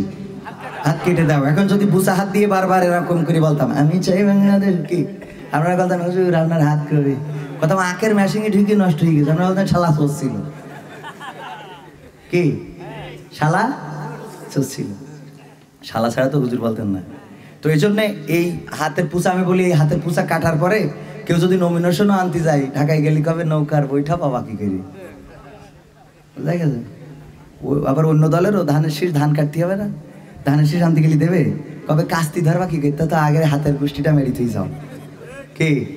তো এই জন্যে এগুলো পাওয়া যাবে না। তো এই জন্যে সম্মানিত ভাইরা, কোরআনের আইন কায়েম হইলে, শুধু এটা তো একটা কথা বললাম যে কোরআনের এমনি সমস্ত আইনগুলো যদি ডাকাত করে তাহলে তার এক পাশের হাত অপর পাশের পা বিপরীত দিক থেকে তার হাত এবং পা কেটে দেওয়া হবে। তো এটা যদি একটা ডাকাতের কাটা হয়, ওই জেলায় আর কোনো ডাকাত পাওয়া যাবে? ওরে বাবা! আর যদি সঙ্গে স্যার যদি কেউ জেনা করে বা ধর্ষণ করে, তার শাস্তি কি? মাজা পর্যন্ত গেড়ে দিয়ে চারিদিক থেকে ইট পাথর মারা। এটা দেখার পরে এই যুবকেরা 14 তারিখে গোলাপ ফুল কিনার সাত যাইতো বলে, ওরা 14 তারিখে গোলাপ ফুল কিনা তো দূরের কথা, যশোরের গার্লস স্কুলের সামনেতেও যেত না, যে কোনে কোন হুরুমতি ডাকতে বসে সমস্যা। খালি তো যুবকদের দোষ না, ওদেরও ডিস্টার্ব আছে না নাই? আরে বাবা! আবার ওরা যে বাসরাতে যে মিছে কথাতে শুরু করে সংসার, কি করে? এই যে যুবক বিয়ে করে কয়, শোনো একটা কথা বলি, এই বিয়ের আগে তোমার কি কারোর সাথে কোনো ছিল? তো উনি কয় কি কয়, আর কথা না, আমি লজ্জাকার সাথে কথাই বলতাম না, লজ্জাকার সাথে। এই দিকে এই যুবক চিন্তা করে যাক বেঁচে গেছি কি? ও বলে যে ওই একবার হুজুরের মুখে শুনিলাম, কবির বিন সামাদ কইল যে এই কোরআনে আছে যে যেরকম তার স্বামী, মানে স্বামী যেরকম তার স্ত্রী হবে সেরকম, আবার স্ত্রী যেরকম তার স্বামী হবে সেরকম। তা আসলে আল্লাহ মিলাই দিয়েছে, তুমিও যেরকম আমিও সেইরকম। এখন ও তো বুঝি ফেলে, তাহলে আমি 12 জায়গা, ও 24 জায়গা, কি? হ্যাঁ, আবার এই যুবকেরাও চালাক, এখনকার যুবকরা চালাক হয়ে গেছে। আগে তো শালি দেখায় বোন বিয়ে দিত, শালি দেখায় কি বোন পার করতো, এখন কিন্তু সেই লাইন নেই। তারপরও মাঝখানে ঠকেছে অনেকেই, ওই যে মেকআপ করিয়ে ঘুরি বেড়াইতো, ওই দেখে ওই যুবক ও ছাড়া বাঁচবে না, আবেদা ছাড়া আর বাঁচবে না, কি? এরা আছে না নাই? কিন্তু এখনকার যুবকগুলো আবার চালাক হয়ে গেছে, এরা ওই চেহারার দিক তাকায় না, ওরা আগে পাত দিকে তাকায় থাকে যে পায়ে নেটওয়ার্ক আছে কিনা। পায়ে যদি টাওয়ার না থাকে তাহলে বোঝে উপরের ডিস্টার্ব আছে, হ্যাঁ, বোঝে যে আলকাতরা বেগম পরিমাণে সেজেছে। হ্যাঁ, যাই হোক, ওদিকে আর যাবো না। আমার এক বন্ধু প্রবাস থেকে তার মা মারা গেছিল, তো আমাকে বলেছিল একটা মায়ের গান লেখার জন্য। যারা মা হারিয়েছেন তারা বুঝতে পারবেন, প্রবাসীদের জন্য এই গানটা লিখেছিলাম, যারা মা হারিয়েছে তাদের জন্য। হাত তুলে মা চাঁদ দেখাতে শোনাতে তুমি ঘুম পাড়ানির গান, সেই তুমি মা একলা একা কেমনে হলে এতটা পাষাণ।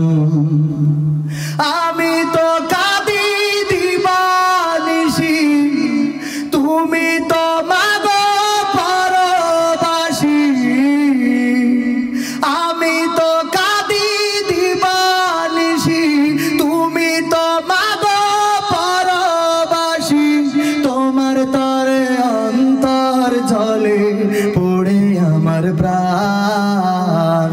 হাত তুলে মা চাঁদ দেখাতে শোনাতে তুমি ঘুম পাড়ানির গান, সেই তুমি মা একলা একা কেমনে হলে এতটা পাষাণ। দুধ মাখা ভাত খাইয়ে দিতে অনেক আদর মেখে, আমার সুখে হাসতে তুমি কাঁদতে দুঃখ দেখে মাগো। দুধ মাখা ভাত খাইয়ে দিতে অনেক আদর মেখে, সে আমি মা থাকি যে প্রবাসে। সবই আছে নেই মা তুমি পাশে, সে আমি মা থাকি যে প্রবাসে মাগো। সবই আছে নেই মা তুমি পাশে,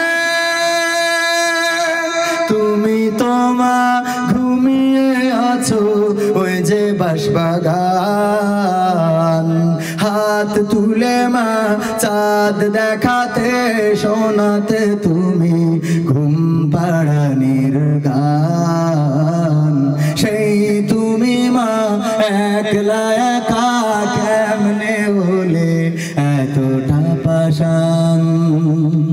তোমার ছেলে অনেক বড় হবে, দুঃখে ভরা সংসার তোমার সুখে ভরে দেবে মাগো।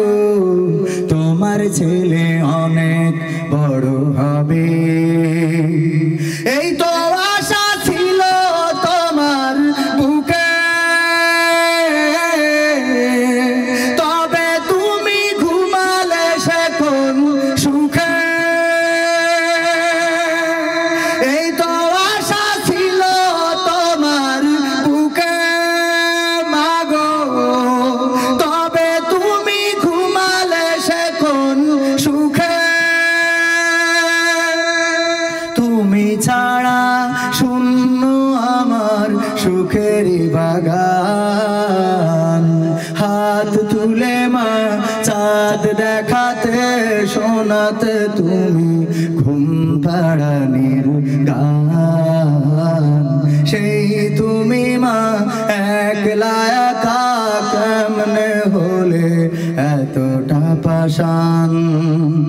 প্রবাসেতে থাকি মাগো দিন তো কেটে যায়, গভীর রাতে তোমার স্মৃতি আমাকে কাঁদায় ও মা।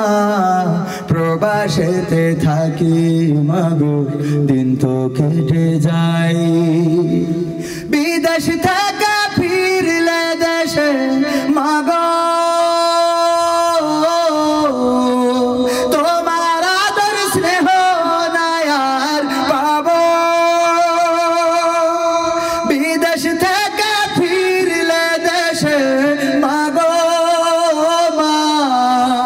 তোমার আদর স্নেহ নায়ার পাবো, তুমি তোমা হতে পারো না পাশান হাত তুলে মা চাঁদ দেখাতে শোনাতে তুমি ঘুম পাড়ানির গান সেই তুমি মা একলা একা কেমনে হলে এতটা পাশান মা গো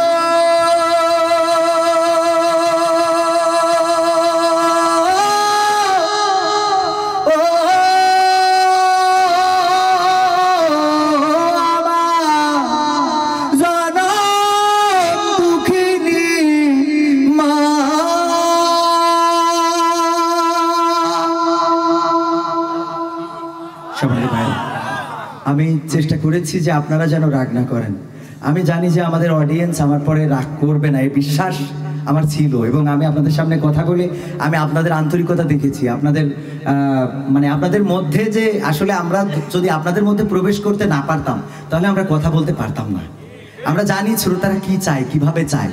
এই যে বেয়াদবি যিনি করেছেন ইনি এটা এনার একান্ত ব্যক্তিগত, আর যদি কেউ বলে থাকে ওরা ওই ক্লাসের লোক, ওরাও ওই ক্লাসের লোক। তার কারণ এখানে কথা হচ্ছে কোরআনের হাদিসের। আপনি এখানে সিরকুট কিভাবে দেন যে আপনি নাটক করলে করেন, না করলে আপনি মোনাজাত করে শেষ করে দেন। আপনি ভালোভাবে বলতে পারতেন যে ভাই দেখেন অডিয়েন্স কিংবা আমাদের ভাইয়েরা বলছেন আপনি নাটক করার জন্য, আপনি অনুরোধ করতে পারেন। আমি বলতে পারি যে ভাই আপনারা কি চান, আমি আপনাদের কাছে জিজ্ঞেস করতে পারতাম, তাই না? আপনি সরাসরি কেন বলবেন যে আপনি হয় নাটক করেন না হয় শেষ করে দেন? এটা এটা এটা এটা কোন ধরনের রেসপেক্ট? আপনি কি লেখাপড়া করেননি? আপনার মধ্যে আপনি শিক্ষা দীক্ষার যোগ্যতা নাই? এটা এটা কোরআনের মাহফিল, এখানে আপনি এভাবে বেয়াদবিপূর্ণ ভাবে লিখতে পারেন না যে নাটক করলে করেন, না করলে আপনি মোনাজাত করে শেষ করে দেন। এটা একটা খারাপ না বলেন আপনি? এটা শোনার পরেও যে আমি কথা বললাম, তাহলে আপনি বোঝেন যে এত কিছুর পরেও আমি বললাম, এরপরে আর কি চান? আমি বলেছি আমি আপনাদের চেষ্টা করেছি আপনাদের খোরাক মেটানোর জন্য। আসলে এবার আমি বলি এই দাওয়াতটা যখন দিয়েছে আমি বলেছি আমি কোনো নাটক করব না, সাংস্কৃতিক অনুষ্ঠান করব না, বলেছি আমার টিমটা নিয়ে এখানে থাকতে হবে। আমি গোটা টিমটাই নিয়ে আসছি। আমার ডাক্তার আছে, উনি ডাক্তারি করেন, আমাদের একজন ব্যাংকার আছে, আমার নিজেরই একটা এজেন্ট ইসলামী ব্যাংক রয়েছে যেখানে চাকরি করে, কাল সকালে তার ডিউটি করতে হবে। তো আমি ওদেরকে মাহফিলে নিয়ে যাইনি, কারণ ওদের পরের দিন ডিউটি থাকে, ডাক্তারের চেম্বার রয়েছে, আমার সাথে আরও যারা আছে, মানে সবাই কোনো না কোনো কর্মে ব্যস্ত। তো তারপর আমি বলেছি ঠিক আছে, টিম যেহেতু নিয়ে যেতে চেয়েছি আমি নিয়ে যাই। আবার ওদের আসার পথে আমি 2টা গানও রিহার্সেল করাইছি গাড়িতে বসে, যে আমরা 2টা গান আমরা সম্মিলিত গাবো। আর আমি ওদের বলেছি যে মারুফের বলেছি আমাদের যে ভাতিজা, আমি আগেও বলেছি আবারও রিপ্লাই করছি যে আমি বলেছি যে আমরা একটা ফোন কল করবো, যদি অডিয়েন্স চাই, আমাদের দর্শকেরা চাই যে ভাই আমরা একটা ফোন কল শুনতে চাই, তাহলে আমরা একটা ফোন কল করবো। এবং আমরা জিজ্ঞেস করছিলাম যে কাকে ফোন কল করা যায়। আজকে তো স্বাধীনতা নিয়ে ইমরান খানকে ফোন কল করেছি, তো আমি বললাম যে তারপরে ওখানে দেখবেন যে কাকে করা যায়। আর ডাক্তারকে বলেছি ডাক্তার আপনি আর আমি একটা রমজানকে কেন্দ্র করে যে আপনি রোজা রাখবেন না, কেন রাখবেন না? কারণ আপনার গ্যাস হয়। তো আমি তখন বলবো ওরে আল্লাহ রে, ওরে বাইপান, তোমার রোজার মাস আসলে তোমার গ্যাস হয়। মানে আমি ডাক্তার ঠিক এভাবে আমি সাজাই গুছিয়ে নিয়ে আসছি। আমাদের চেষ্টার কোনো ত্রুটি ছিল না। হ্যাঁ, আমরা কিন্তু তারপরে আমি দেখলাম যে কালেকশন আপনারা যা দিয়েছেন তাতে করে এটা অপরিমিত। তো এই জন্যে আমরা না আজকে আর অনুরোধ রাখা সম্ভব না। তো আমরা সবাইকে দেখিয়ে দিলাম এবং সবাইকে আমাদের উপস্থিতিটা জানিয়ে দিলাম। আমি বলেছি 2টা শোনাবো, আমি এখানে 4টা গান শোনাইছি এবং আমি মায়ের গান শোনাইছি, আমার মারাও খুশি হবেন না। তো আমি সবাইকে দেখিয়েছি। তো সবার জন্য দোয়া, ভালোবাসা, আবারও দেখা হবে। ভাইজান আজকে রাত অনেক হয়ে গেছে, এই রাত্রে আর ডিস্টার্ব করা।